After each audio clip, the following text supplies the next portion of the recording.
अरे क्लास 8 के मेरे धुरंधरों, कैसे हैं आप सब। मैं हूं आपका अपना सौरभ भैया। और फाइनली आ गई है आपकी एकदम नई नवेली 8 ग्रेड अभ्यास पुस्तिका। आज के इस धमाकेदार वीडियो में हम क्लास 8 इंग्लिश के लेसन 1 इन द चांस का एकदम भोकाली पोस्टमार्टम करने वाले हैं। Question 1, the poem is about. दोस्तों, जरा इस एकदम पहले और बेसिक सवाल को देखो। द पोयम इज अबाउट मतलब ये पूरी कविता किसके बारे में है। अरे, चैप्टर का नाम ही इसका आंसर चिल्ला चिल्ला कर बता रहा है।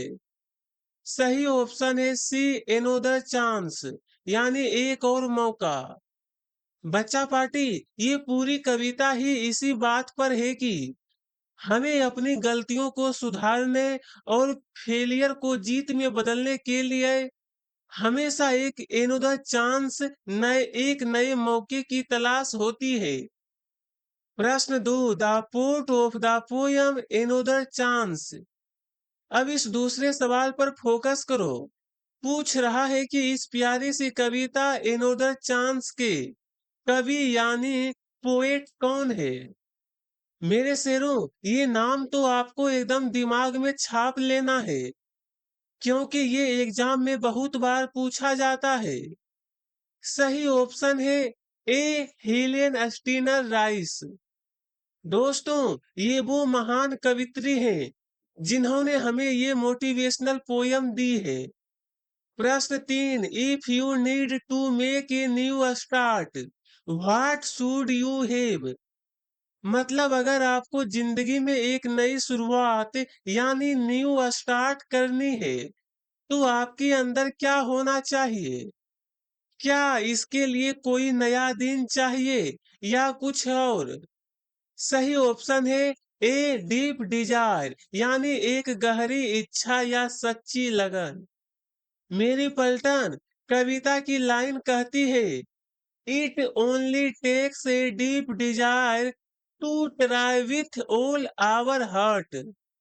मतलब नई शुरुआत के लिए सिर्फ दिल से एक सच्ची चाहत की जरूरत होती है, किसी नए दिन की नहीं। प्रश्न 4, the रेमिंग word for start is. अब जरा इस ग्रामर वाले सवाल पर दिमाग लगाओ। The रेमिंग word for start is मतलब स्टार्ट से मिलता जुलता यानी रेमिंग वर्ड कौन सा है। छोटे साइंटिस्टों, रेमिंग वर्ड वो होते हैं जिनकी आखिरी साउंड एकदम एक जैसी होती है। सही ऑप्शन है बी, हार्ट। दोस्तों, जरा बोलकर देखो, स्टार्ट हार्ट, दोनों के लास्ट में हार्ट वाला साउंड आ रहा है ना, बस सही होता है राइमिंग वर्ड। प्रश्न 5, synonym of the word finish is. पूछ रहा है कि फिनिश मतलब खत्म करना शब्द का सेनोनियम क्या है। सेनोनियम मतलब पर्यायवाची यानी समान अर्थ वाला शब्द। तो फिनिश करने को और हम इंग्लिश में क्या कह सकते हैं। सही ऑप्शन सी, एंड। बच्चा पार्टी, फिनिश का मतलब भी खत्म होना होता है और एंड का मतलब भी वही होता है। जैसे पिक्चर खत्म होने पर लास्ट में द एंड आता है ना, बिल्कुल वैसे ही। प्रश्न 6, विथ ऑल आवर हार्ट। दोस्तों, जरा इस सवाल को देखो। ये कविता की एक लाइन है जिसमें खाली जगह भरनी है। डेस विथ ऑल आवर हार्ट मतलब हमें अपने पूरे दिल से क्या करना चाहिए। अरे, जब नई शुरुआत करनी हो तो पूरे दिल से क्या की जाती है। सही जवाब है टू ट्राई, यानी कोशिश करना। मेरी पलटन, कविता की लाइन है, it only takes a deep desire to try with all our heart मतलब हमें बस पूरे दिल से कोशिश करने की जरूरत होती है। बस खाली जगह में टू ट्राई लिख दो। प्रश्न 7, सो नेवर गिव अप इन मतलब हमें किस स्थिति में कभी हार नहीं माननी चाहिए, यानी नेवर गिव अप। जब सब कुछ खत्म होता दिखे तब भी हमें किस चीज से दूर रहना चाहिए? सही जवाब है डेस्पेयर यानी निराशा। दोस्तों, पोयम में साफ कहा गया है कि सो नेवर गिव अप इन डेस्पेयर मतलब चाहे कितनी भी निराशा हो, हार मत मानो, क्योंकि हमेशा एक नया कल यानी टुमारो आपका इंतजार कर रहा होता है। प्रश्न 8, कंप्लीट द वर्ड। लो आ गया एक मजेदार पजल वाला सवाल। इसमें एक वर्ड की स्पेलिंग अधूरी है। जरा सोचो बच्चा पार्टी, इस पोयम में नई शुरुआत के लिए कौन सा वर्ड यूज हुआ है जो बी से शुरू होता है? सही जवाब है बिगिनिंग यानी शुरुआत। धुरंधरों, बस खाली जगह में EGIN भर दो तो ये बन जाएगा बिगिनिंग। स्पेलिंग में डबल एन आता है, इसका ध्यान रखना। प्रश्न 9, रेमिंग वर्ड फॉर लिविंग इज। अब जरा इस ग्रामर वाले सवाल पर दिमाग लगाओ। लिविंग का राइमिंग वर्ड क्या होगा? अभी हमने स्टार्ट का हर्ट किया था ना, वैसे ही लिविंग के जैसी आवाज वाला वर्ड पोयम में कौन सा है? सही जवाब है गिविंग। मेरी पलटन, लिविंग गिविंग दोनों के लास्ट में विंग वाला साउंड आ रहा है ना, बस यही तो है असली लॉजिक। प्रश्न 10, एंटोनियम ऑफ ऑलवेज इज। और ये रहा ग्रामर का एक और कड़क सवाल। ऑलवेज का एंटोनियम क्या है? दोस्तों, एंटोनियम का मतलब होता है विलोम शब्द यानी अपोजिट वर्ड। तो ऑलवेज मतलब हमेशा का उल्टा क्या होगा? सही जवाब है नेवर यानी कभी नहीं। बच्चा पार्टी, हमेशा सच बोलो यानी ऑलवेज, कभी झूठ मत बोलो मतलब नेवर। बस ऐसे ही लॉजिक लगाओ और अपनी अभ्यास पुस्तिका में नेवर छाप लो। प्रश्न 11, write two words from the poem that start with the letter B and W. पूछ रहा है कि पोयम में से ऐसे दो शब्द ढूंढकर लिखो जिनमें से एक बी से शुरू होता हो और दूसरा डब्ल्यू से। चलिए मेरी पलटन, पोयम की जासूसी करते हैं और वर्ड निकालते हैं। सही जवाब है वेटर एंड विनिंग। दोस्तों, बी से हमने लिया वेटर मतलब और अच्छा, और डब्ल्यू से लिया विनिंग मतलब जीतना। ये दोनों ही शब्द पोयम में मौजूद है, बस इन्हें कोमा लगाकर अपनी अभ्यास पुस्तिका में लिख लो। प्रश्न 12, what do we need to make a brand new start. दोस्तों, जरा इस सवाल को देखो। पूछ रहा है कि एक नई शुरुआत यानी ब्रांड न्यू स्टार्ट करने के लिए हमें किस चीज की जरूरत होती है? क्या हमें कोई नया दिन चाहिए या कुछ और? पोयम की वो लाइन याद करो। Answer, we need a deep desire to try with all our heart to make a brand new start. छाप लो मेरे शेरों। सही जवाब है कि एक नई शुरुआत के लिए हमें बस पूरे दिल से एक सच्ची चाहत यानी डीप डिजायर और कोशिश मतलब try with all our heart की जरूरत होती है, किसी नए दिन की नहीं। प्रश्न 13, right the antonym of the given word. अब इस ग्रामर वाले सवाल पर फोकस करो। पूछ रहा है कि फ्रेश मतलब ताजा का एंटोनियम यानी विलोम शब्द या उल्टा क्या होगा? दोस्तों, ताजी सब्जी का उल्टा क्या होता है? सही जवाब है स्टेल। बच्चा पार्टी। फ्रेश का मतलब होता है एकदम ताजा, और स्टील का मतलब होता है बासी, जैसे स्टील ब्रेड। प्रश्न 14, write words that rhyme with the following words. लो आ गया राइमिंग वर्ड्स का एक और हलवा सवाल। हमें वे और वीनिंग के जैसे साउंड वाले शब्द बताने हैं। चलिए मेरी पलटन, इनका एकदम परफेक्ट जोड़ीदार ढूंढते हैं।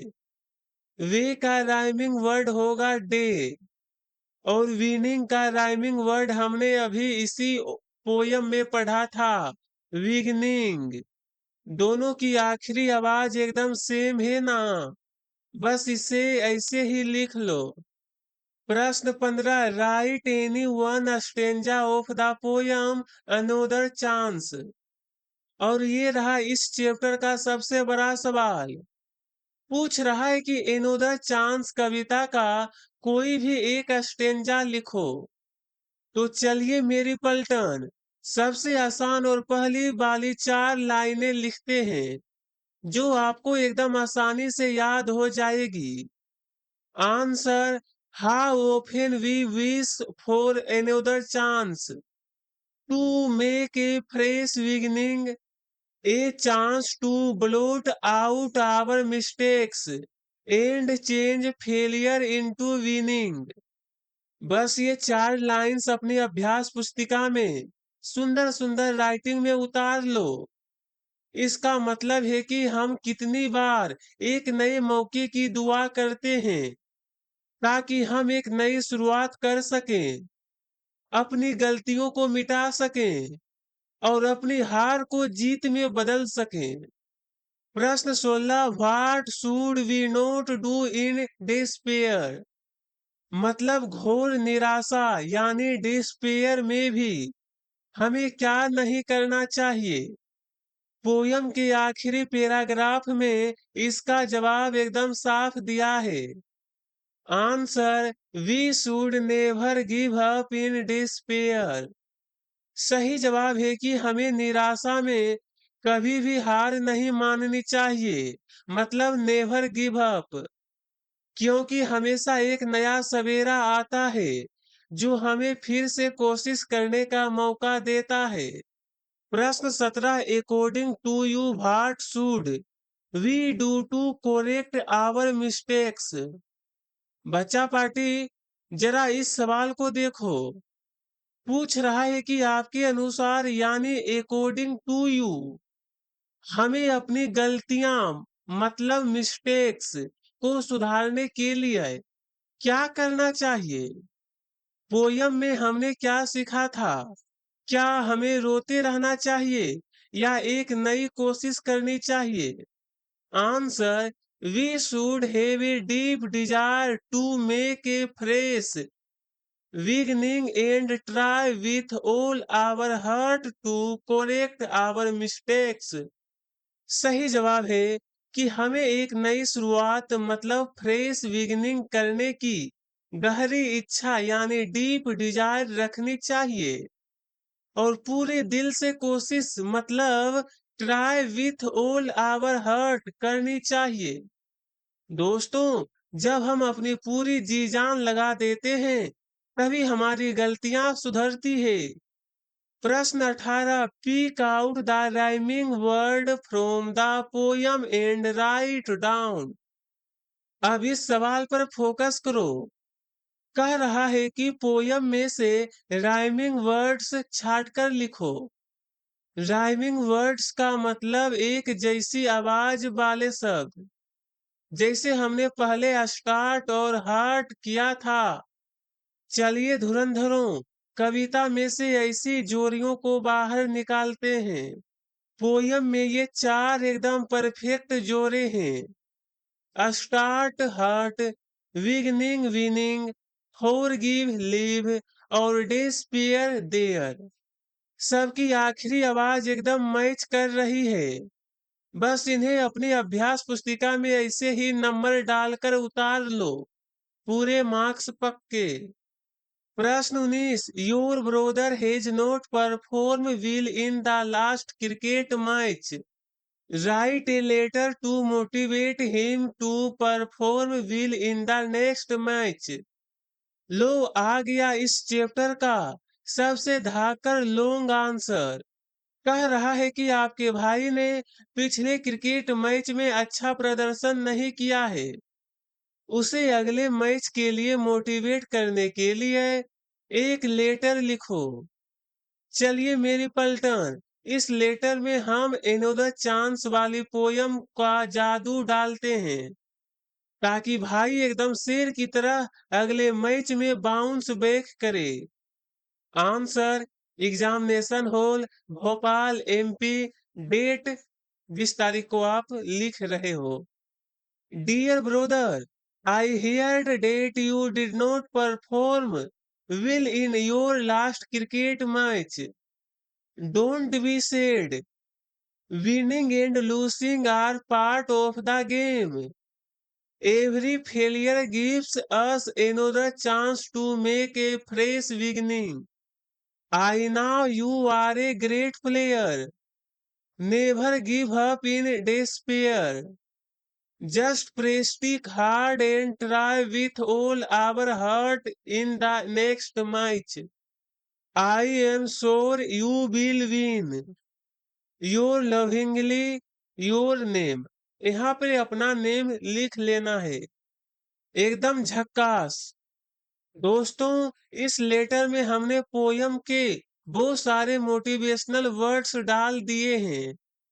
In the chance, fresh beginning, never give up and try with all our heart. भाई को बोलना है कि हार जीत तो चलती रहती है, बस अगली बार पूरे दिल से खेलना है। इसे एकदम चकाचक राइटिंग में उतार लेना। प्रश्न 20, look at the picture and answer the question given below. और ये रहा दोस्तों अपना आखिरी और सबसे मजेदार सवाल। इसमें आपको अपनी बुक में छिपी पिक्चर को देखकर 5 छोटे छोटे सवालों के जवाब देने हैं। चलिए बच्चा पार्टी, पिक्चर की जासूसी करते हैं और एक एक करके सबका 100% सटीक आंसर स्क्रीन पर सेट करते हैं। First, the picture show us A. Answer B, jungle.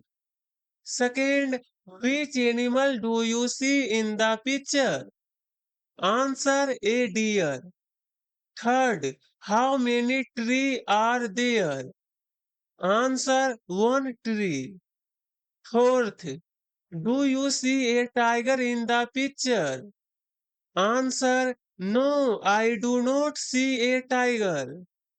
Fifth, arrange the given letters to form a meaningful words. Answer, grass. एकदम स्वाहा। मेरे शेरों, ध्यान से समझो। पहले में पिक्चर एक जंगल की है तो ऑप्शन बी जंगल। दूसरे में पिक्चर में हमें एक हिरन दिख रहा है तो आंसर है ए डियर। तीसरे में वहां एक बड़ा पेड़ है तो आंसर है वन ट्री। चौथे में पूछा है कि क्या पिक्चर में बाघ यानी टाइगर है तो आंसर है नो, नहीं। और आखिरी में वर्ड को सही क्रम में लगाकर बनाना है, जो बनेगा ग्रास यानी घास।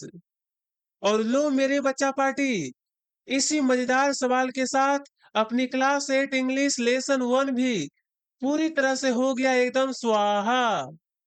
अगर आज के इस पूरे चैप्टर के एक एक सवाल का लॉजिक आपके दिमाग में छप गया हो और आपको फुल मजा आया हो तो वीडियो को दिल खोलकर लाइक करो, अपने सारे दोस्तों के ग्रुप में शेयर करो और चैनल को सब्सक्राइब करना बिल्कुल मत भूलना। मिलते हैं अगले वीडियो में फुल पावर के साथ। जय हिंद।